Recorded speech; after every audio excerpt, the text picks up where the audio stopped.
Chiamato senza risposta. Anonimo. Ecco, si quelli qui dei Pavesini e Head & Shoulders che vogliono escape a Rio de Janeiro, Sacramento! Buongiorno, sono... Buondì, ho trovato una chiamata anonimo. Mi avete cercato per lo sponsor?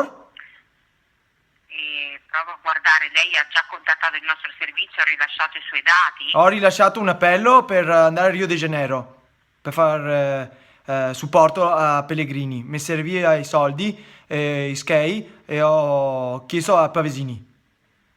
Provi a darmi il suo nominativo. Canal. Controllo. Guardi, io non la trovo nelle anagrafiche. Ha trovato una chiamata anonima, ma probabilmente non eravamo noi. Ma lei ha partecipato a qualche promozione della Pavesini? Ho chiesto per piacere soldi per andare a Rio de Janeiro. Mi ascolte, che dia pur ai Pavesini che vai mona! E ora gli è qui di Head & Shoulders? Pronto? Pronto, Head & Shoulders? Lei chi cerca? Ero sotto la doccia e ho trovato una chiamata anonima e penso che sia Head & Shoulders per darmi escape andare a Rio de Janeiro.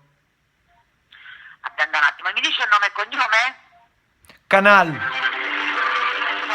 Sì? Guardi, io non credo che è stato contattato da noi. E ora dei stramona anche voi altri! Robe da matti! Head & Shoulders? Noi mi chiama! E Pavesini gnanca! Ma ho scoperto che le mie pitte le va mate! Non stai abituarvi, Che non incontri qui!